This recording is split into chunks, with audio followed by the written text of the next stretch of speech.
오늘을 주신 이 본문의 말씀을 의지해서 세례 받으신 예수님이라고 하는 제목으로 함께 말씀을 나누기를 원합니다. 아시는 것처럼 오늘은 종려주일입니다. 종려주일은 우리 종려나무 가지를 흔들면서 만왕의 왕으로, 평화의 왕으로, 또 겸손의 왕으로 예루살렘에 입성하시는 예수님을 환영하며 호산나 다윗의 자손이여 지금 우리를 구원하소서 찬양한 이 찬양에서 비롯되었습니다. 오늘 우리를 구원하시기 위해 십자가를 지시기 위해 오실 예수님을 환영하고 저와 여러분들의 마음속에도 주님 오시기를 소원하고 우리 교회로, 우리 가정으로, 우리 마음속으로 오실 예수님을 호산나 다윗의 자손이여 찬양하며 기쁨으로 맞이하는 종려주일이 되시기를 바랍니다. 자, 오늘 이 본문은 예수님께서 공생애를 시작하시기 전에 예수님보다 6개월 먼저 앞서 와서 예수님이 오실 길을 예비했던 세례 요한이 요단강에서 세례를 베풀 때 수많은 사람들이 와서 세례 요한에게 세례를 받았습니다. 세례 요한의 첫 번째 메시지는 회개하라, 천국이 가까이 왔느니라 라는 메시지입니다. 그래서 회개케 하는 세례를 베푸는 세례 요한을 보았던 수많은 사람들이 혹시 당신이 선지자들이 예언한 그 메시아입니까? 나는 메시아가 아니라 그랬습니다. 그러면 혹시 당신이 선지자입니까? 라고 물었을 때 나는 선지자도 아니라 그랬습니다. 그럼 당신은 누굽니까? 라고 말했을 때 나는 예수 그리스도께서 오실 길을 예비하는 광야에 외치는 자의 소리라 라고 선포한 것입니다. 그는 이렇게 말합니다. 나는 지금 물로 너희에게 세례를 주거니와 내 뒤에 오시는 분은 나보다 능력이 많아 그는 성령으로 불세례를 너희에게 주실 분이라고 선포했습니다. 또 그는 말하기를 그는 흥하여야 하겠고 나는 쇠하여야 하리라 라고 했던 것입니다. 이 세례 요한은 자기가 서야 할 자리 또 자기가 앉아야 할 자리 자기의 위치를 분명히 아는 사람이었습니다. 그래서 훗날 예수님께서 이 세례 요한에 대하여 평가하시기를 여자가 낳은 자 중에 세례 요한보다 큰 이가 없다라고 칭찬하셨던 것입니다. 자, 그런데 오늘 예수님께서 요단강에서 세례를 베푸시는 세례 요한에게로 내려오셔서 세례를 받으시는 장면을 통하여 예수님의 공생애가 시작되는 것을 우리에게 보여주고 있습니다. 예수님의 공생애가 시작되었다라고 하는 이 말은 우리를 구원하시기 위하여 십자가의 길을 걸어가게 하시는 예수님의 사역이 시작되었다라고 하는 것을 의미하는 것입니다. 자, 그러면 오늘 본문 9절로 10절 말씀을 통하여 우리가 함께 확인을 하도록 하겠습니다. 제가 먼저 9절 말씀 봉독합니다. 그때에 예수께서 갈릴리 나사렛으로부터 와서 요단강에서 요한에게 세례를 받으시고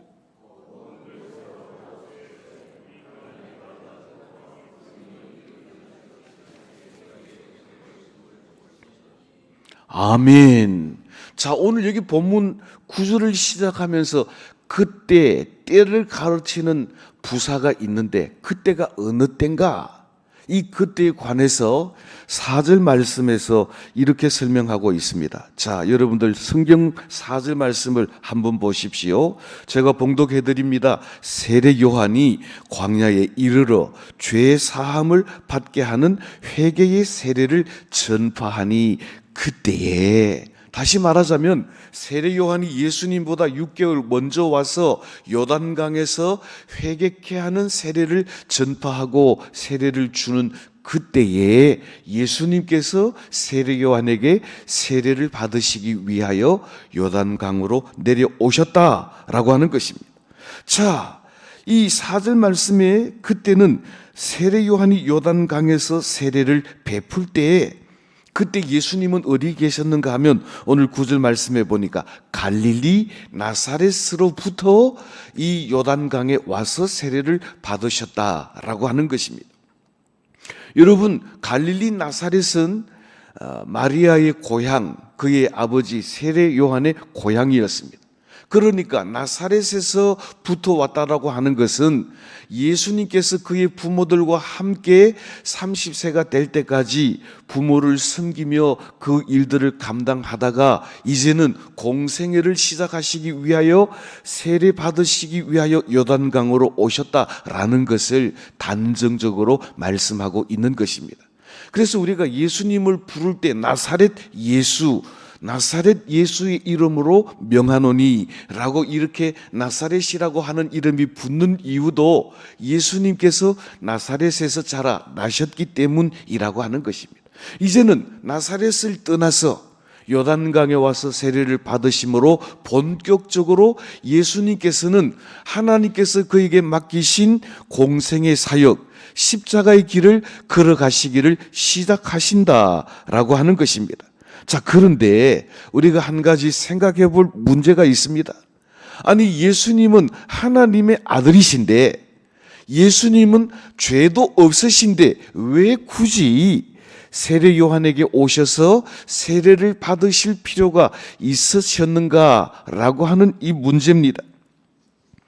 이 세례 요한에게 와서 세례를 받으시는 문제에 관해서 세례 요한은 어떻게 반응을 했는지 오늘 이 본문 말씀과 함께 병행 구절인 마태복음 3장 13절로 15절에 있는 말씀을 우리 함께 한 절씩 교독을 하겠습니다. 제가 먼저 13절 봉독합니다. 이때에 예수께서 갈릴리로부터 요단강에 이르러 요한에게 세례를 받으려 하시니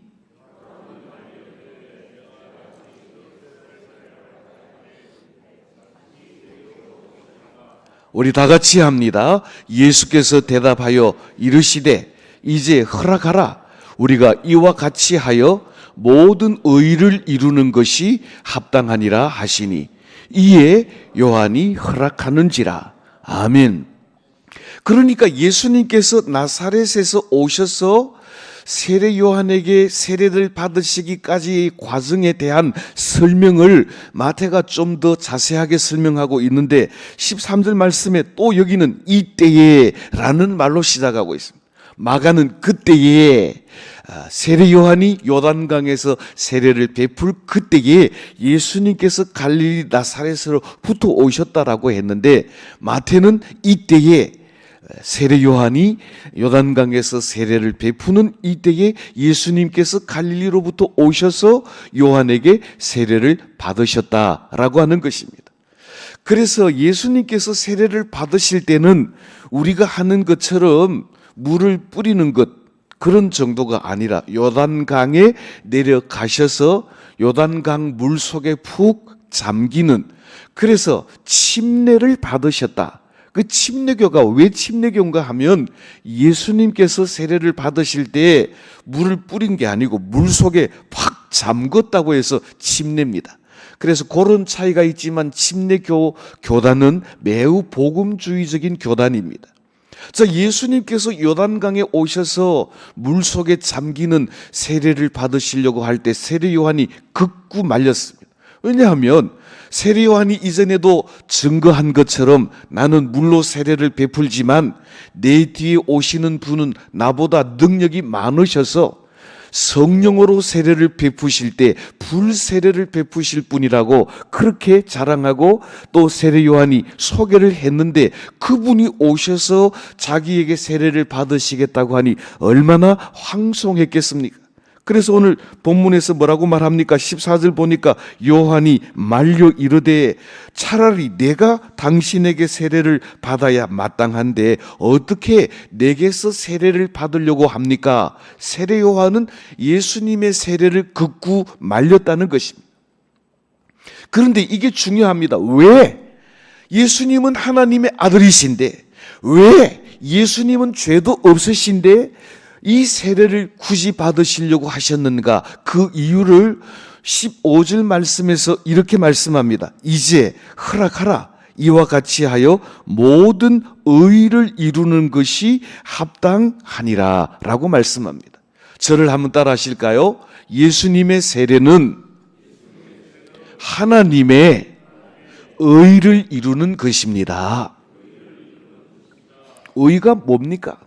의는 죄인이 의롭게 되는 것입니다. 하나님의 의가 뭡니까? 죄인인 우리들의 죄를 사하심으로 우리를 의롭다고 칭해 주시는 것이 하나님의 의입니다. 그럼 도대체 하나님의 의는 어떻게 우리에게 오는 것입니까? 죄 없으신 예수님께서 우리의 죄를 담당하시고 십자가의 죽으심으로 우리의 죄를 속량하실 때에 하나님의 의롭다고 칭해 주시는 칭의가 우리에게 임하게 되는 것입니다.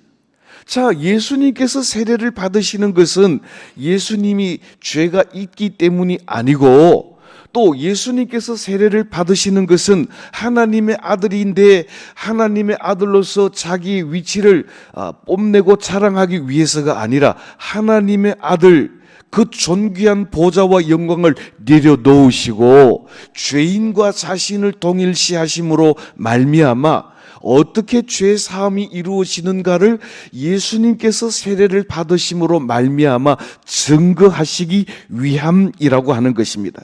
이걸 가르쳐서 죄인 동형화라고 하는 건데, 마치 하늘 보좌를 버리시고 낮고 천한 이 땅에 내려오셔서 죄인과 같이 되사 십자가를 지심으로 말미암아 우리를 구속하시고 속량하시고 의롭다 하실 예수님의 의를 보여주시기 위함이라고 하는 것입니다.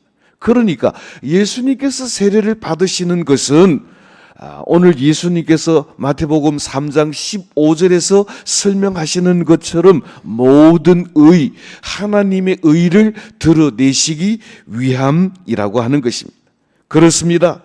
하나님께서 죄도 없으시고 하나님의 아들이신데 자기 백성들과 동일시하시고 세례를 받으심으로 말미암아 자기 백성들의 죄를 생각하시고 자기 백성들이 그 죄로 말미암아 받아야 할 죽음, 그것을 생각하시고, 그리고 예수님께서 세례를 받으심으로 물 위에 올라오셔 다시 살아나심을 보여주심으로 그들을 의롭게 하실 것을, 그리하여 하나님의 의를 이루실 것을 예수님께서 보여주셨다라고 하는 것입니다.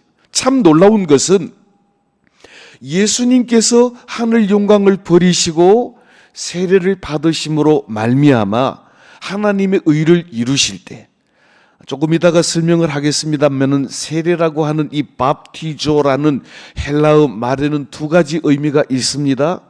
물에 잠근다, 죽는다, 물로 씻는다, 깨끗하게 한다 라는 그런 의미가 있으신데, 예수님께서 물에 잠그실 때 죽음을 의미하고 예수님께서 물 위로 올라오실 때 부활을 의미하는데, 세례를 받고 물 위로 올라오실 때 놀라운 역사가 일어났습니다. 오늘 본문 10절, 11절 말씀 우리 한 절씩 교독을 하겠습니다. 제가 먼저 10절 말씀 봉독하겠습니다. 여러분들 성경을 보시기를 바랍니다. 곧 물에서 올라오실새 하늘이 갈라짐과 성령이 비둘기 같이 자기에게 내려오심을 보시더니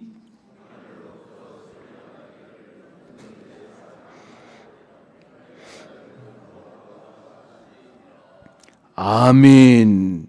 자, 오늘 예수님께서 요단강에서 세례를 받고 물 위에서 올라오실 때, 세례 받은 물 속의 잠금은 죽음을 의미하고 물 위로 올라오실 때 다시 사심을 의미하는데, 하늘이 갈라졌다 그랬습니다. 하늘이 갈라졌다는 이 말은 하늘이 열렸다라는 말입니다. 하늘이 열리고 난 뒤에 두 가지 현상이 일어났는데, 첫째는 성령이 비둘기 같이 임하였다라고 하는 것입니다. 예수님께서는 물 위로 올라오시고 성령은 하늘 위로부터 내려오셔서 비둘기 같은 성령으로 예수님에게 충만하게 임하셨다라고 하는 것입니다. 두 번째 현상은 갈라진 하늘, 열려진 하늘 문을 통하여서 하나님의 음성이 들렸는데 저를 한번 따라 하십시다. 이는 내 사랑하는 아들이요 내 기뻐하는 자라. 예수님께서 세례를 받고 올라오실 때 성부, 성자, 성령 삼위일체 하나님이 함께 그 자리에 임재하셨다는 이 사실은 놀라운 사실입니다. 하나님께서 하늘로부터 음성을 내셔서 이는 내 사랑하는 아들이라고, 이는 내 기뻐하는 자라고 공식적으로 선언하심으로 말미암아 예수님께서 세례를 받으심으로 말미암아 십자가의 길을 향하여 걸어가실 것을 선포하시고, 예수님께서 하나님의 아들이신 것을 그 주위에 있는 모든 이들에게 온 세상에 선포하시는 것입니다. 더 놀라운 것은 예수님께서 하나님께서 주신 이 사명, 우리를 의롭다 하시기 위하여 십자가의 길을 걸어가시는 이 사명은 사람의 힘으로 되는 일이 아니라 위로부터 임하는 성령의 능력으로 임하실 것을 우리에게 보여주신 것입니다. 그래서 예수님은 물 위에서 올라오시고 성령은 하늘로부터 비둘기같이 임하시고 갈라진 열려진 하늘 문을 향하여 통하여 하나님께서는 내 사랑하는 아들이라고 내 기뻐하는 자라고 선포하심으로 예수님의 공생의 십자가의 길이 공식적으로 시작된 것을 온 세상에 공포하신 사건이라고 하는 것입니다. 오늘 여기 우리 성찬식도 거행하고 학습 세례 입교식도 거행합니다마는 예수님께서 세례를 받으심으로 말미암아 모든 세례가 죄 사함의 세례인 것을 우리에게 공포하셨다라고 하는 것입니다. 참으로 놀라운 것은 예수님께서 세례를 받으실 때 비둘기 같은 성령이 위로부터 임하신 것은 바로 이사야 선지자의 예언을 성취하시기 위함이라고 하는 것입니다. 이사야 61장 1절 말씀에 이사야 선지자는 이렇게 선포합니다. 주 여호와의 영이 내게 내리셨으니 이는 여호와께서 내게 기름을 부어사 가난한 자들에게 아름다운 소식을 전하게 하려 하심이라. 나를 보내사 마음이 상한 자를 고치며 포로된 자에게 자유를, 갇힌 자에게 노임을 전파하게 하려 함이라 라고 말씀하고 있습니다. 보십시오. 이사야 선지자는 이사야 61장 1절 말씀에서 여호와의 영 성령이 기름 부으심으로 그리스도에게 임하셔서 그가 그리스도 기름 부음 받은 메시아인 것을 선언하시고 가난한 자들에게 복음을 전파하는 자로, 병든 자를 치유하는 자로 이 땅에 보내심을 받으셨다라는 사실을, 선지자 이사야의 예언을 온전히 이루실 분이시라는 사실을 우리에게 보여주고 있다라고 하는 사실입니다. 굳이 세례를 받으실 필요가 없으신 예수님께서 세례를 받으시는 이유는 우리를 의롭다 하시기 위한 하나님의 뜻을 온전히 성취하시기 위함이요, 비둘기 같은 성령이 내리시는 것으로 인하여 그리스도께서 기름 부음 받으신 하나님의 종으로 우리에게 오셨다라고 하는 것을 온 세계에 선포하는 사건이라고 하는 것입니다. 자, 이 세례 받으심에 관하여 예수님께서 뭐라고 말씀하십니까? 방금 읽은 마태복음 3장 14절로 15절 말씀 한 절씩 교독하겠습니다. 제가 14절 봉독하겠습니다. 요한이 말려 이르되 내가 당신에게 세례를 받아야 할 터인데 당신이 내게로 오시나이까?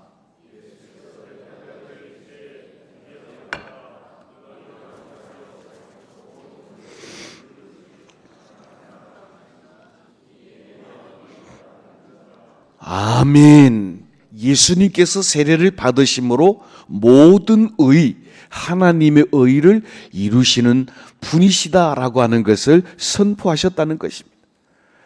요한복음 1장 29절 말씀을 보면 예수님께서 세례 받으시기 위하여 이 요단강으로 오실 때 세례 요한이 모든 무리들을 예수님을 가르쳐 증거하기를 이렇게 선포합니다. 보라, 세상 죄를 지고 가는 하나님의 어린 양이로다. 저를 따라 하십시다. 보라, 하나님의 어린 양이로다. 한 번만 더 합시다. 보라, 유월절 어린 양이로다. 세례 요한은 분명히 알았습니다.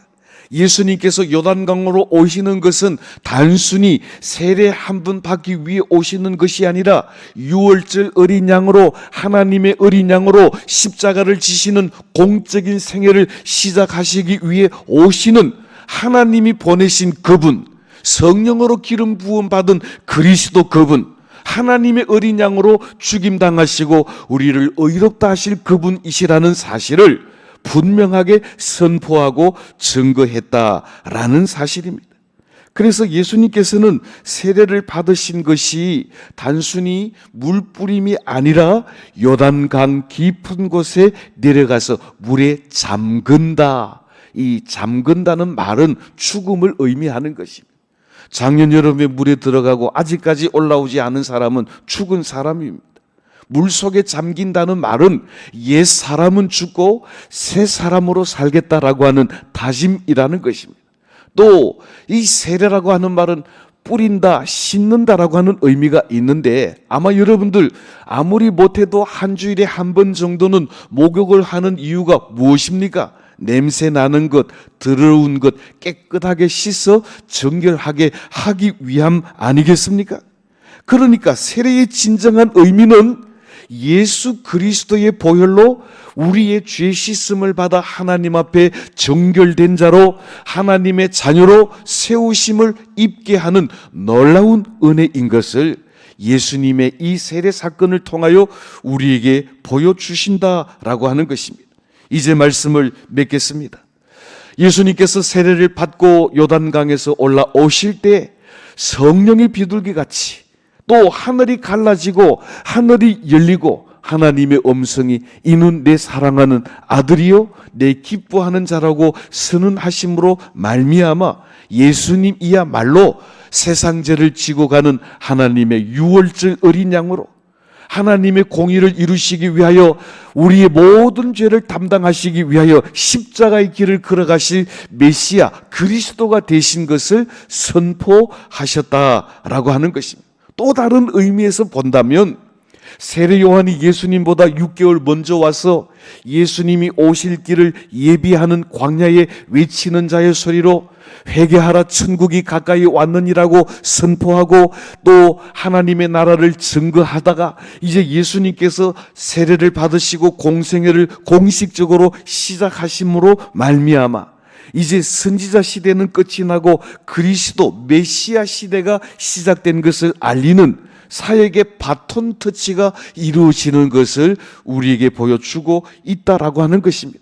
예수님이야말로 하나님의 의로 우리를 구원하실 분, 하나님의 의로 하나님의 나라를 여실 분이라고 하는 사실을 우리에게 공식적으로 선포하신 것입니다.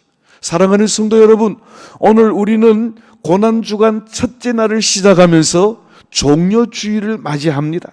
종려주일 어린 나귀 새끼를 타고 예루살렘 성으로 입성하실 때 제자들은 그들의 겉옷을 나귀 안장으로 삼고 또 그의 겉옷을 피워서 길에 깔고 수많은 무리들이 종려나무 가지를 마치 주단처럼 길에 깔고 그 가지를 흔들며 호산나 다윗의 자손이여 찬송했던 아름다운 영광스러운 주일이지만 어쩌면 이 종려주일은 예수님의 고난 십자가를 향하여 가는 첫 출발이기도 하다라고 하는 사실을 우리는 기억하면서 새벽기도 늘 하는 일이지만 고난주간 한 주간만이라도 우리가 새벽기도에 동참함으로 말미암아 주님의 고난에 동참하는 믿음의 사람들이 되시기를 바랍니다.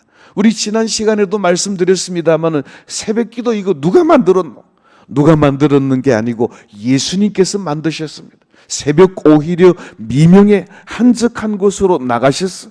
하루 일과를 하루 사역을 시작하기 전에 기도로 하나님과 교통하심으로 새벽 기도를 시작하신 주님을 본받아서 한 주간만이라도 새벽 제단에 참석하심으로 주님의 고난에 동참하는 성도들이 다 되시기를 예수님의 이름으로 축복합니다. 예수님께서 세례 받으심과 같이 오늘 우리 교회는 학습 세례 입교식을 거행합니다. 세례는 죄 씻음의 표시이며 하나님 자녀됨의 증거입니다. 예수님께서 마지막으로 우리에게 명령하시기를 너희는 땅 끝까지 이르러 복음을 증거하고 모든 사람을 제자로 삼고 아버지와 아들과 성령의 이름으로 세례를 주고 내가 너희에게 가르쳐 모든 것들을 분부한 것들을 가르쳐 지켜 행하게 하라고 이 세 가지 명령을 하셨습니다. 교회의 참된 교회의 증거는 이 세례가 이루어지는 것이고 또 성찬식이 이루어지는 것이고 또 예수 그리스도의 말씀이 제대로 선포되고 가르쳐지는 교회입니다.